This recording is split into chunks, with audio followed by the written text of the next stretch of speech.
Yeah, I'm about to fade away, 'cause every time I wake up I feel like it's Monday, something's going. Jay Itzes membuat sejarah di Liga Italia dengan mencetak gol untuk Venezia dan hampir mengalahkan Juventus. Sebelumnya dia adalah pemain pertama timnas Indonesia yang bermain di Liga Italia Serie A, kini dia telah menorehkan rekor baru. Pemain kelahiran Belanda ini adalah pemain pertama dari Indonesia dan ASEAN yang mencetak gol di kompetisi tertinggi Italia. Penampilannya mendapat berbagai penilaian dari media lokal dan portal statistik. Calciomercato memberinya nilai positif untuk gol dan kontribusinya sepanjang pertandingan.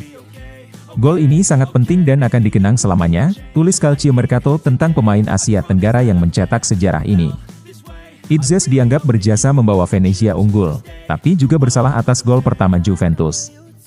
Itzes lalai mengawal Gatti, sehingga Gatti berhasil mencetak gol dari umpan keperen Thuram. Calciomercato menulis bahwa penjagaan Itzes terlalu longgar. Kesalahan itu masih membekas meski dia menebusnya dengan sundulan yang menyamakan skor.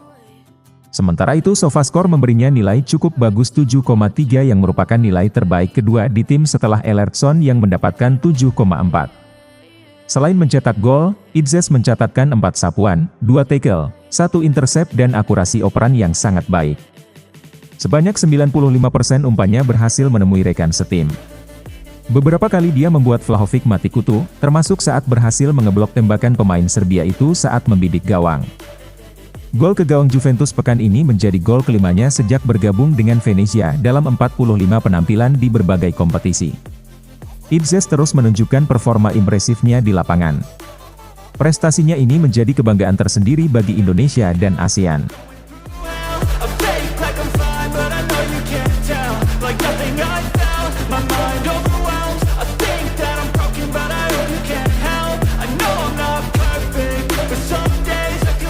Kemenangan Wolves U21 melawan Aston Villa U21 di Premier League 2 harus dibayar mahal. Setelah pertandingan, Justin Hubner memberikan kabar terbaru melalui Instagram pribadinya. Dalam unggahannya, ia terlihat terbaring di rumah sakit setelah menjalani pemeriksaan lanjutan. Cedera di bagian kepalanya membutuhkan penanganan yang cepat dan tepat untuk meminimalisir risiko. Di rumah sakit sekarang, terima kasih semua orang untuk pesan-pesannya, tulis Justin Hubner. Dia juga menambahkan bahwa dia akan segera kembali. Kabar ini tentu membuat banyak pihak cemas karena Hubner diproyeksikan bisa bergabung dengan timnas Indonesia pada Piala AFF 2024. Saat ini Hubner baru akan dilepas oleh Wolves pada babak semifinal. Skuad Garuda sedang berada di fase grup dan pelatih Sintayong berharap agar pemainnya bisa segera lengkap untuk turun dengan skuad terbaik. Selain Hubner, ada juga Ivar Jenner yang diharapkan bisa merapat ke timnas untuk ajang ini. Exco PSSI Arya Sinulinga menegaskan bahwa pihaknya masih mengupayakan agar kedua pemain ini bisa segera bergabung dengan timnas.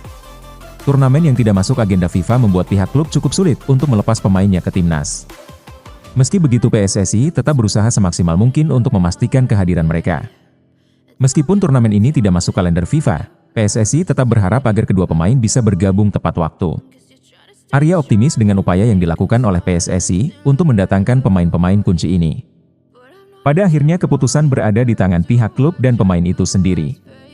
Timnas Indonesia tentu berharap kehadiran mereka bisa membawa dampak positif dalam ajang Piala AFF 2024. Sementara itu, kita semua berharap agar Justin Hubner cepat pulih dan kembali bermain dengan penuh semangat.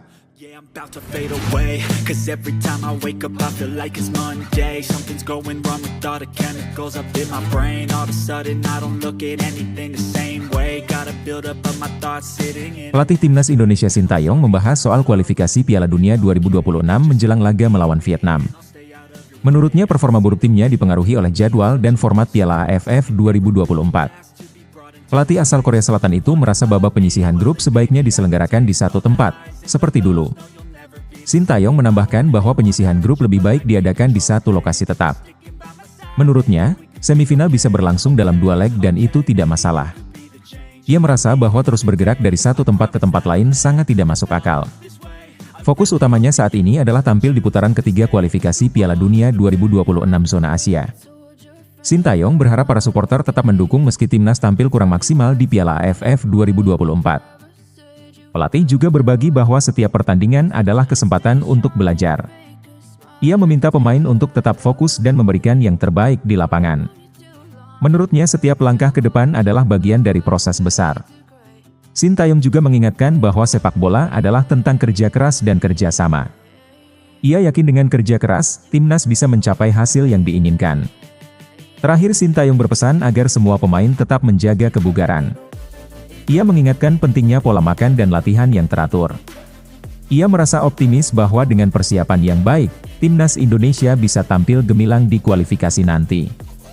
Dukungan dari seluruh rakyat Indonesia juga menjadi motivasi besar bagi tim.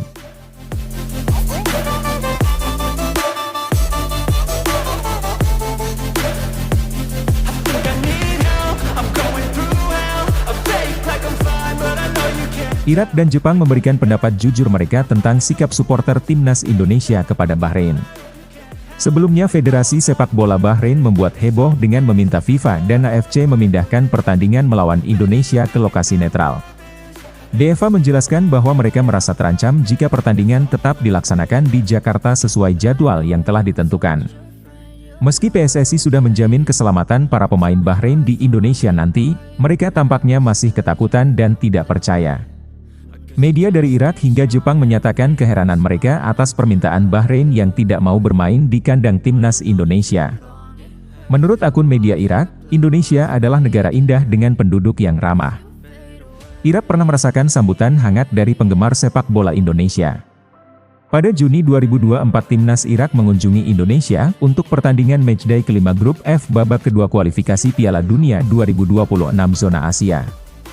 Meskipun Irak menang 2-0 atas timnas Indonesia, supporter Indonesia tetap menunjukkan sikap sportif tanpa melakukan provokasi terhadap pemain Irak. Sikap sportif ini muncul karena pemain Irak bermain dengan cara yang wajar saat itu. Tak hanya Irak, media asal Jepang juga menyoroti sikap supporter Garuda. Soccer Digest, salah satu media Jepang, menilai bahwa supporter Indonesia memiliki antusiasme tinggi. Jepang juga memuji sikap supporter Indonesia yang tetap setia di stadion meski timnas Indonesia kalah. Supporter Garuda tak beranjak dari tempat mereka meski dipermalukan di kandang sendiri dan tetap mendukung tim merah putih.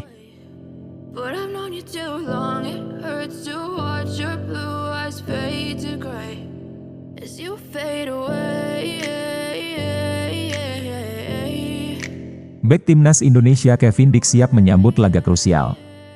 Dia akan memperkuat FC Copenhagen saat menjamu Kolding di Stadion Parken pada Minggu. Pertandingan ini sangat penting karena merupakan leg kedua perempat final Piala Denmark. FC Copenhagen memiliki keuntungan besar karena mereka unggul 3-1 di leg pertama. Selain itu FC Copenhagen juga lebih unggul dalam hal kasta dibandingkan Kolding. Tim raksasa Denmark ini bermain di Superliga, liga tertinggi di negara tersebut.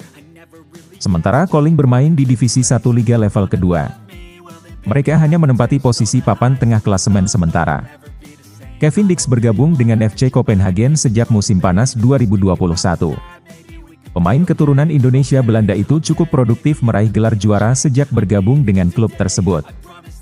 Hingga kini dia sudah memberikan 3 trofi untuk FC Copenhagen. 2 diantaranya di ajang Superliga Denmark, dan 1 trofi di ajang Piala Denmark. Sebelum bermain di FC Copenhagen, Kevin Dix juga sudah meraih prestasi. Dia mendapatkan 2 trofi bersama Feyenoord dan 1 trofi ketika memperkuat Vitesse Arnhem. Dengan pengalaman dan prestasinya, Kevin Dix menjadi salah satu bek andalan FC Copenhagen.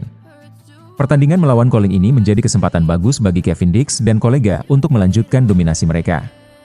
Dengan keunggulan agregat dan bermain di kandang sendiri, peluang untuk lolos ke semifinal terbuka lebar. Dukungan dari para penggemar di Stadion Parken diharapkan bisa memberikan energi tambahan.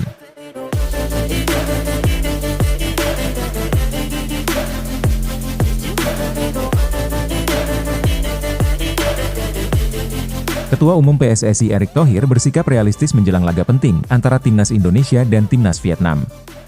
Pertandingan ini akan digelar di Viet Tri Stadium pada Minggu. Erick menyadari bahwa laga ini akan menjadi tantangan besar bagi skuad Garuda yang mayoritas dihuni pemain muda. Dalam pernyataannya, Erick mengatakan bahwa ia tidak mematok kemenangan dalam laga melawan Vietnam. Menurutnya hasil imbang saja sudah merupakan pencapaian yang luar biasa.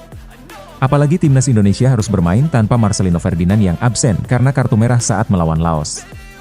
Menjelang pertandingan, Erick memberikan pesan penting kepada para pemain timnas Indonesia. Ia berharap mereka bisa bermain lebih tenang dan tidak terbawa tekanan. Erick memahami bahwa mayoritas skuad terdiri dari pemain muda yang masih dalam proses belajar menghadapi situasi sulit di lapangan. Saya harap timnas Indonesia melawan Vietnam bisa bermain lebih baik dan lebih tenang, tambahnya. Erik menekankan bahwa pengalaman di pertandingan besar seperti ini bisa menjadi pelajaran berharga bagi para pemain muda untuk masa depan. Pertandingan melawan Vietnam diprediksi akan berjalan sengit. Dengan skuad lawan yang tampil full tim dan kekuatan yang merata, timnas Indonesia harus bekerja ekstra keras untuk meraih hasil positif. Erik tetap optimis bahwa perjalanan ini bisa menjadi momen penting dalam pembentukan mentalitas skuad Garuda.